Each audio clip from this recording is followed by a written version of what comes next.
다음은 손보인 법무법인 클라스 변호사님께서 중소기업 기술 탈취 예방 및 근절을 위한 기술보호 제도 개선 방안을 주제로 발표해 주시겠습니다. 큰 박수 부탁드립니다. 예, 방금 소개받은 손보인 변호사입니다.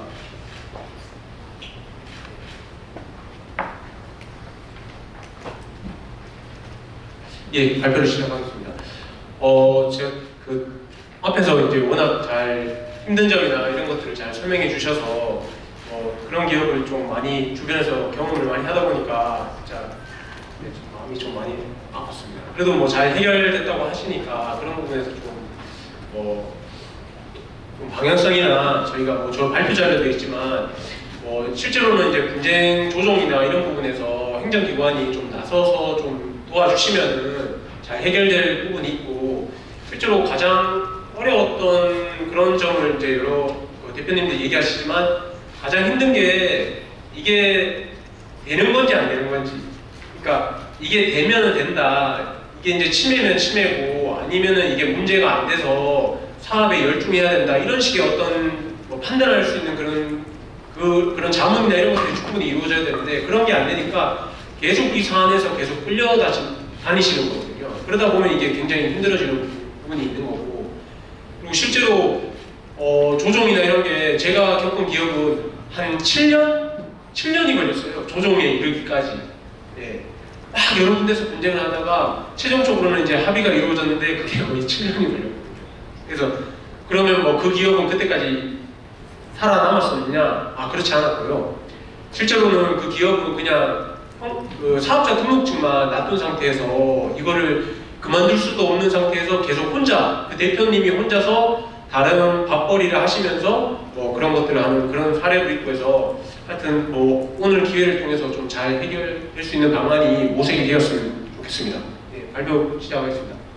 일단 유형은 제가 한 스타트업이 저희가 막 붐이 되면서 사실 저기 벤처 스타트업이 성장이 특히 우리나라가 최근 한 5, 6년 안에 이쪽 분야는 성장이 20%씩 막 이렇게 이루어졌거든요. 그래서 사실상 벤처 투자나 이런 것들이 굉장히 붐업이 되면서 실제로 이제 대기업들도 왜 CVC라고 하면서 이제 벤처 투자를 이제 여러 자회사를 이제 열어 놓으면서 굉장히 많이 이런 사례들에 대한 유형들이 많아졌던 걸로 기억을 합니다. 그래서 투자나 협업을 통해서 이제 이렇게 접근하는 방식인데, 기존에 이제 하도급법이나 이제 상생협력법상에서 이제 위탁 거래나 하도급 거래로 접근을 하게 되면 거기는 이미 이제 NDA 계약 체결에 대한 임무 규정이 있기 때문에 NDA 계약 체결을 하도록 이렇게 좀 되어 있습니다. 그리고 이제 그런 과정에서 이제 분쟁이 생기면 뭔가 문제가 있으니까 그런 부분도 있었고, 그런 부분이 아니더라도 이제 투자나 이런 것들이 하면은 실제로 왜 하도급 거래나 이제 위탁 거래는 딱 거래가 딱 제한이 돼 있지 않습니까? 그러면 사실상 스타트업이 오픈하는 기술은 그 거래에 제한되어 있는 부분만 저희가 오픈을 하는데,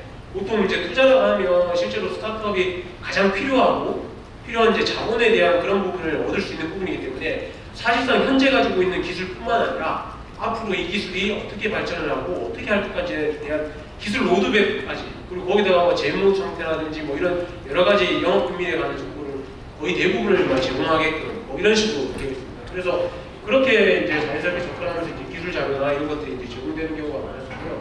다만 이제 처음에 당연히 이제 투자라는 게 사실 쉬운 게 아니지 않습니까? 대규모의 자본이 이제 투자가 된다고 하면 거기에 따른 여러 가지 지분 구조라든지 수익 구조 이런 것들에 대한 논의가 있어야 될 거고, 그런 부분에서 결국 이제 최종적으로는 이제 협의가 안 되는, 그러니까 처음에 기술 자료 다 공개하고 나서 나중에 이제 협의가 안 되는 그런 식이 이제 발생을 하게 되고, 실제로 그러면 벤처 기업이나 그런 쪽에서 또 다 잘못했냐, 아니면 CVC나 그런 대기업들이 다 잘못했냐, 또 그쪽도 생각을 해보면 본인들도 이제 어느 정도 생각이 있고 협업 생각이 있어서 이제 접근을 했고, 그렇게 하다 보니까 이제 본인들도 내부에 이제 조직이 만들어지고 이렇게 이제 시작이 되는 거거든요. 그러면 이제 그 정도 조직이 이루어지고 어느 정도 이제 동력이 발생을 했는데 이 투자 계약이나 협업이 진행이 안 된다고 해서 그 조직을 없애기는 굉장히 어려운 부분이 있잖아요. 물론 똑같이 따라하면 안 되죠. 그거는 무조건 잘못했지만 어찌됐든 이제 그런 양쪽의 어떤 내부 사정이나 이런 것들은 충분히 있었던 것 같습니다.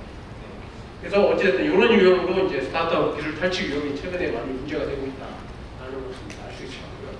그러면 이제 어떻게 대응해야 되느냐? 결국 이제 사전 대응 방법이 있을 거고, 뭐 그다음에 분쟁 중간에 이제 분쟁 조정 과정이 있을 거고, 이제 사후 대응 과정이 있을 겁니다. 거기에 대해서 이제 하나씩 설명을 드리겠습니다.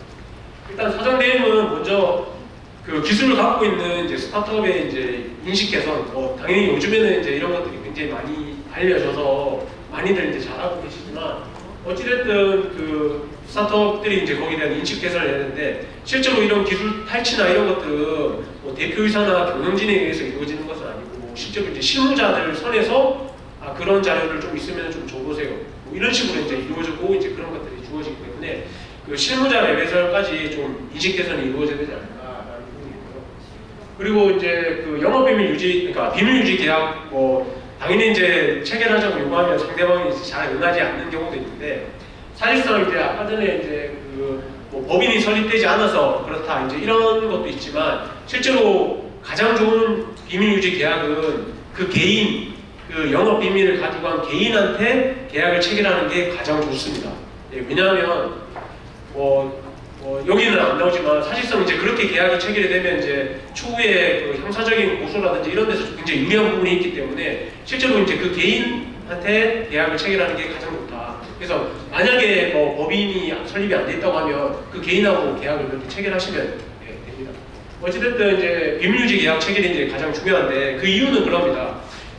뭐 좀 전 앞에서 이제 설명드렸지만, 저희 법상으로 보면 이제 뭐 특허법이 있고, 뭐 국영법이 있고, 영업비밀이 있고, 뭐 그다음에 이제 하도급법이나 뭐 상생협력법상에서 여러 가지 기술 자료, 우리가 일반적으로 중요한 기술 자료라고 생각하는 법적 정의는 다 다릅니다. 다 다르고 거기다 요건이 다 다른데, 그런 것들을 개별 기업의 사정에 맞게끔 다 맞출 수가 없어요. 그러면은 결국 비밀 유지 계약이라고 하면 거기서 내가 어떤 게 비밀이고 하는 거를 다 정의를 내릴 수가 있지 않습니까? 그리고 그 사업에 맞는 부분을 이제 특정을 할 수 있기 때문에, 그런 부분에서 그렇게 내 나름대로 어떤 법을 하나 만드는 경우가 될 수 있거든요. 그래서 그 비밀 유지 계약이 이제 굉장히 중요한 겁니다.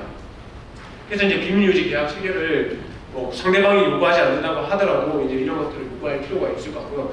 실제로 제가 문제가 발생한 대기업, 그 중소기업 대표님들한테 한 얘기는, 뭐 서로 답답한 얘기지만, 왜 그때 그거 하셨냐고, 그냥 안 하셨어야지 되지, 차라리 비밀유지 계약을 체결하지 않으실까, 체결해주지 않으면 시작하지를 말지 왜 했냐, 그런 얘기를 많이 하는데, 사실 이제 중소기업이나 뭐 스타트업들도 굉장히 그때 당시에 굉장히 어려운 점이나 피치 못하게 그게 없어도 이걸 선택할 수밖에 없는 그런 이유들은 다 있었더라고요. 그래서 이런 것들이 이제 뭐 계약만 체결해야 된다 이렇게 얘기하기보다는 좀 법제화나 이런 것들이 조금 필요할 것 같고요. 그래서 그거는 이제 다음 슬라이드에서 좀 말씀드리고, 그 다음에 이제 뭐 자체 보호 기반 마련이나 지원 이런 것들은 이제 좀 필요할 것 같습니다. 그래서 스타트업이 실제로 스스로 이제 가지고 있는 기술이나 이런 것들을 이제 잘 모르는 경우가 있을 수 있습니다. 이제 뭐 당연히 큰 카테고리 안에서는 내가 어떤 사업을 한다 이런 것들을 알고 있지만, 그 세부적인 내용이나 이런 것들을 잘 모를 수 있으니, 그런 것들은 이제 정부 차원에서 스타트업 지원할 때 그런 전문가나 이런 것들, 그게 크게 어려운 뭐 많은 시간이나 노력이 필요하지 않기 때문에 뭐 하루 이틀 정도의 어떤 전문가들이 나가서 어느 정도 정리를 해주면 이제 이런 것들이 정리가 되기 때문에, 일단 보호가 되려면 무엇을 갖고 있는지에 대한 그런 것들을 알아야 되기 때문에 이런 것들에 대한 좀 지원이 필요할 것 같습니다. 네, 그리고 이제 그 벤처 투자와 관련돼서 이런 것들이 좀 많이 발생을 하고 있기 때문에, 뭐 이런 부분에서 이제 벤처 투자나 혹은 이제 투자 목적으로 접근하려고 하는 그런 것들에 대한 이제 NDA 계약 체결 의무화 조항을 저희가 좀 마련해 볼 수 있을 것 같고요. 뭐 다만 이제 뭐 당연히 모든 기업은 이제 투자를 할 수 있는데, 뭐 투자를 할 수 있고, 그러니까 뭐 벤처 투자자가 아니더라도 어떤 기업이나 그 회사에 이제 투자하고 싶다 이제 이렇게 얘기할 수 있기 때문에, 그렇게 포괄적인 일반적인 투자까지 이런 의무 규정을 도입할 수 있는지 여부는 좀 뭐 차지하더라도, 어느 정도 이렇게 벤처 투자자라든지 뭐 창업 기획자 혹은 이제 엔젤 투자사라든지 이런 부분에 대해서는 어느 정도 규제를 조금 마련해 놓고 그걸 통해서 좀 확대해 나갈 수 있을 것 같고요. 그리고 이제 뭐 말씀드렸지만, 이제 뭐 공정거래법이 이제 회수가 되면서 이제 대기업들도 이제 CVC로 통해서 이제 벤처 투자 기업을 이제 만들 수 있습니다. 그래서 벤처 투자 회사나 혹은 뭐 신기사라고 하죠. 이제 신기사를 통해서 이제 투자를 할 수 있는 그런 회사들이 이제 자회사로 만들어질 수 있고, 뭐 그걸 통해서 이제 당연히 이제 정상적으로 된다고 하면 이제 그렇게 통해서 이제 스타트업을 발굴하고, 실제로 발굴한 스타트업을 이제 뭐 괜찮다라고 하면 실제로 이제 그 기술을 갖다가 내가 뭐 인수합병이나 이런 걸 통해서 정상적으로 기술을 이제 습득하는 그런 식으로 이제 좀 정상적인 어떤 그 기술의 어떤 습득 절차나 이런 것들을 마련할 수 있을 것 같습니다. 그래서 뭐 말씀드렸다시피 이렇게 투자사들이 또 이제 문제가 되는 경우가 있고 또 투자사들이 먼저 이쪽에 좀 규제가 먼저 시작되면 좋겠다는 이유가 실제로 이제 벤처 투자사들은 어떤 이제 전문 분야를 조금 가지고 있습니다.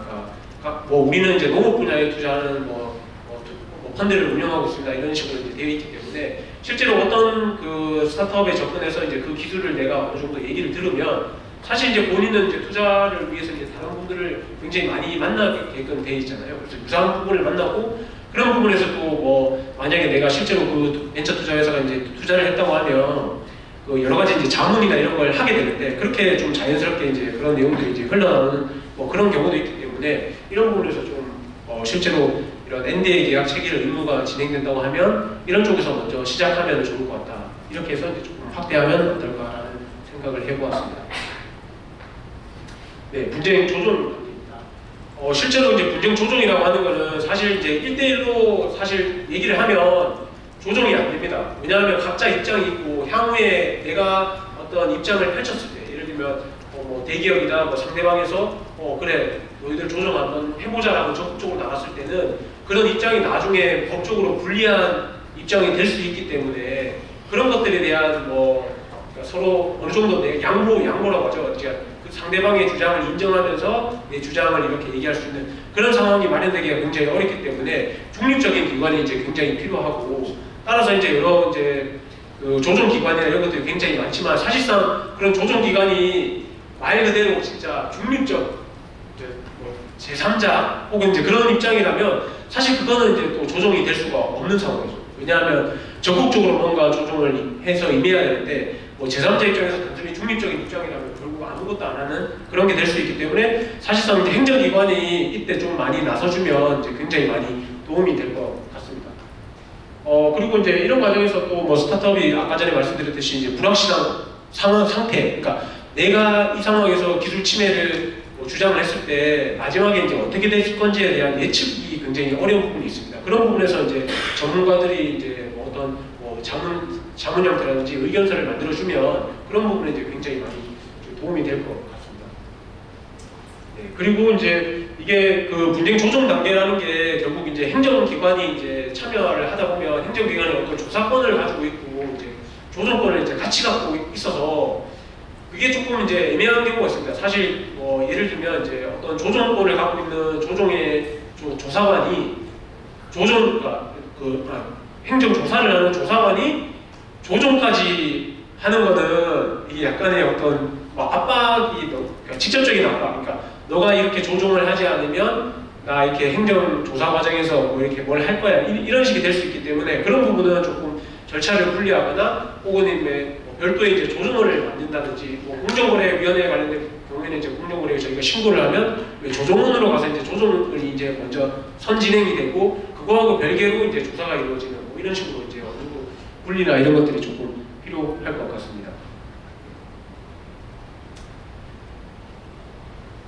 그리고 사후구제는 결국 이제 뭐 징벌적 손배가 가장 먼저 떠오릅니다. 결국 그 기술을 탈취하는 거는 결국 기술 탈취해서 내가 그뭐 손해배상을 한 비용 대비해서 내가 이거를 실제로 내가 개발하려면 훨씬 더 많은 비용을 갖고 오기 때문에 사실은 이제 기술 탈취를 하는 거거든요. 그리고 뭐 그걸 갖고 와서 내가 뭐 이걸 그대로 쓰지 않고 이걸 변형해서 계속해서 쓰면은 언젠가는 그 기술하고 다른 기술이 될 거다라는 이제 그런 생각에서 이제 하는 거기 때문에 결국은 이 기술 탈취가 됐을 때 본인들이 굉장히 많은 손해를 본다 이런 것들을 이제 확실하게 보여줄 수 있는 방법은 결국 그 손해배상 제도의 증액이라고 이제 볼 수 있을 것 같습니다. 그래서 현행 지재권에 관한 여러 법률에서 이제 3배 손배는 일단은 들어와 있고요. 다만 이제 뭐 일부 이제 뭐 아이디어 침해나 이런 쪽에서는 이제 3배 손배나 이런 것들이 뭐 들어와 있지 않는 경우가 있기 때문에 이제 그런 부분을 이제 조금 더 확대해 나가는 거를 이제 좀 봐야 될 것 같고요. 실제로 그 이런 부분은 뭐 제가 잠깐 발표 자리에서 이제 잠깐 본 것 같은데 이런 거는 한번 생각해 볼 필요 있을 것 같아요. 그러니까 아까 전에도 잠깐 말씀드린 것 같은데 저희가 왜 그 물건 하나도 어떻게 내가 물건을 이걸 만들었는데 제가 여기다 놔뒀는데 누가 이걸 훔쳐가면 저희가 바로 형사처벌 하잖아요. 평소 처벌에서 이거 굉장히 많은 절도가 뭐 여러 가지 의미가 있겠지만 뭐 절도죄로 이렇게 형사 처벌을 하는 그 정도인데 저희 이게 눈에 보이지 않는 무형 자산이라는 게 결국은 이 유형으로 만들어진 것들을 원천적으로 만드는 어떤 기술에 대한 개념이라서 이거보다 훨씬 더 중요한 건데 그런 것들에 대해서 과연 우리가 뭐 뒤에 나오겠지만 형사 처벌 조항이나 이런 것들을 만드는데 좀 주저하거나 그런 것들은 이거 너무 딴 데서 너무 그냥 쉽게 만들 수 있는 거 아니야? 이렇게 얘기하는 거는 조금 달리 저희 스스로도 좀 인식을 좀 달리 해보면 좋을 것 같다는 생각이 듭니다. 다만 이제 이런 그 징벌적 손해배상에서 이제 문제는 결국 입증의 문제입니다. 이제 5배든 10배든 기본 손해액 자체가 크게 입증이 돼야지만 그걸 뭐 곱하기 3, 곱하기 5해서 이제 커지기 때문에 기본 손해액의 입증이 이제 중요한데 그런 것들에 대해서는 사실상 그 입증 책임은 결국은 이제 권리자, 침해를 주장하는 자한테 있기 때문에 그분들이 이제 그걸 입증해야 되는데 근데 그 입증 자료는 결국 다 침해자 회사에 있거나 이제 거기서 다 있는 거죠. 이제 그런 걸 통해서 이제 입증해야 되는 게 굉장히 어렵고 또 스타트업이라고 하면 사실상 이제 매출이 없는 경우도 있잖아요.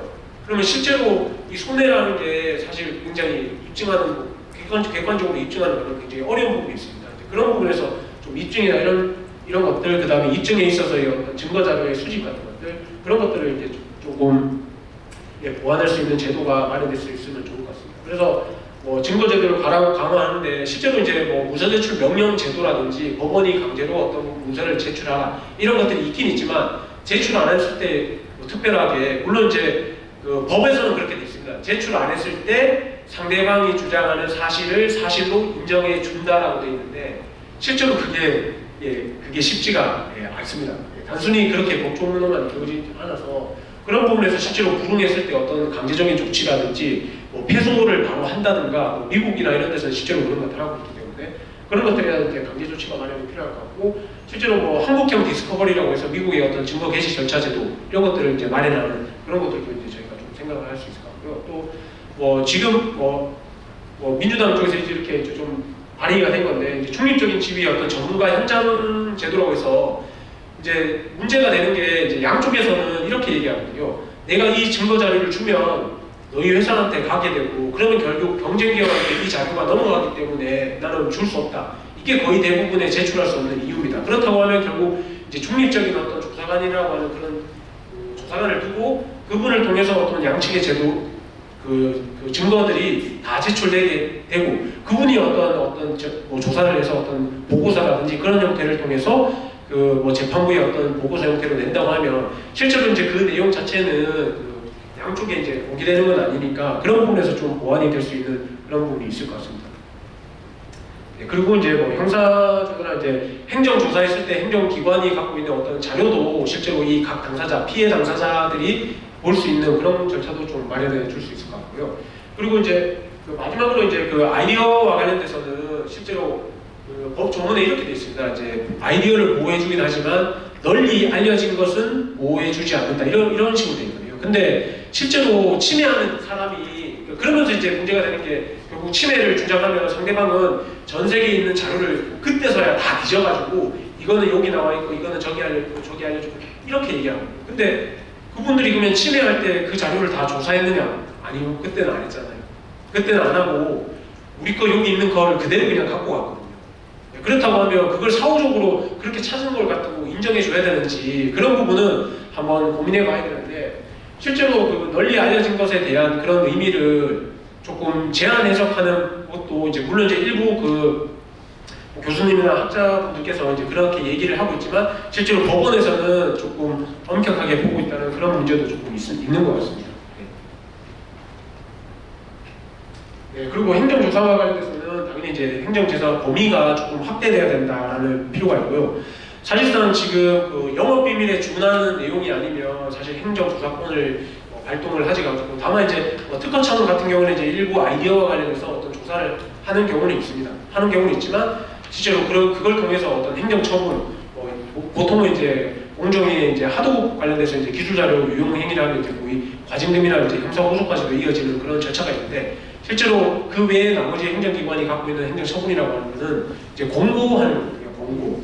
물론 이제 공고하는 것 자체가 이제 사실상의 어떤 뭐 압박이 되기 때문에 강제되게 있다라고 볼 수도 있지만 사실상 이제 공고만 가지고는 이제 좀 부족한 부분이 있어서 이제 그런 부분에서는 행정 처분이 좀 강화돼야 된다. 말씀드리고 싶고요. 그리고 행정기관에서 아까 전에 이제 어떤 행정기관에 한두 개가 있는 게 아니라 여러 기관이 있어서 이 각각 해야 되는 게 좀 문제가 된다라고 했는데, 물론 이제 각 나름의 법률이 있기 때문에 각 행정기관에서 다루고 있는 법의 각각의 특성에 맞게끔 그걸 갖다가 뭐 없애서 통합해서 하나로 만들어야 된다 이런 거는 조금 아닌 것 같고, 다만 이제 어떤 행정기관이 내가 이렇게 조사를 했는데 이게 그쪽 다른 법의 다른 행정기관하고 이게 뭔가 좀 연결될 거 있을 것 같아 하면 실제로 그 행정기관의 장이 다른 행정기관에 이런 것들을 대리해서 신고해 주거나 뭐 이런 것들이 충분히 가능합니다. 네. 그래서 뭐 그런 제도가 조금 활성화돼서 서로 이렇게 유기적으로 해서 각 행정기관이 같이 공동으로 뭐 이렇게 어떤 사실조사는 어차피 비슷할 거니까 그런 것들을 같이 해서 어떤 뭐 이렇게 한다고 하면 그런 행정력도 이제 낭비되지도 않으면서 좀 더 효율적으로 어떤 행정처분이 이루어질 수가 있지 않을까라는 그런 생각도 조금 해보았습니다. 네, 그리고 형사처벌인데요. 형사처벌 규정이 강화되어야 되고요. 실제로 이제 뭐 무형자산에 대한 탈취행위에 대한 인식에서 아까 전에 말씀드렸듯이 물건 하나도 뭐 저희 지하철에서 놓고 간 물건도 저기 함부로 갖고 가면 다 그거 저희 형사처벌 받고 이러지 않습니까? 근데 과연 우리가 무형자산인 이 기술이라는 게 굉장히 중요한데 그런 것들에 대해서 형사처벌 조항을 확대하는 걸 가지고 좀 꺼려할 이유가 있을까? 이런 부분을 한번 생각해 보았으면 좋을 것 같습니다. 네, 그리고 이제 그 수사기관의 전문화나 이런 것도 필요할 것 같고요. 뭐 그러면서 이제 요즘에 뭐 특허청이 이제 사법경찰관이 이제 사실 이제 검찰 단계에서 이제 참여해서 어떤 걸 하거나 아니면 이제 사법경찰관이라고 해서 이제 특허청이 이제 수사를 이제 직접적으로 좀 하는 경향이 있는데, 실제로 그러면은 특허청의 어떤 수사관이 어떤 결론을 냈어요. 이게 침해다라고 했던 그 결론이 검찰이나 이렇게 넘어가면 인정이 되는지는 한번 다시 봐야 됩니다. 통상적으로 뭐 거기서 보통 이제 전문가라고 해서 저희가 사실 이제 특허청이나 행정기관의 인력을 이용해서 어떤 형사 어떤 절차에서 도움을 받고자 하는데, 실제로 그분들의 의견이 올라가면 또다시 판단을 받게 되는, 오히려 시간이 더 걸리거나 이중 절차가 마련되어지는 그런 경향도 있기 때문에 그런 부분에서 실제로 어떤 행정기관의 도움을 받아서 어떤 전문적인 의견을 내면 그거는 좀 검찰이나 이런 수사기관에서 좀 적극적으로, 뭐 그분들이 전문가는 아니고 실제로 행정기관에 있는 전문가들이 있으니까 그런 것들을 좀 의견을 잘 반영해서 조금 진행이 되었으면 하는 것들이 이제 좀 더 신속하고 좀 불필요한 수사 절차를 좀 없앨 수 있는 그런 것이라고 이제 의논칩니다. 네. 발표는 이상입니다. 네, 감사합니다.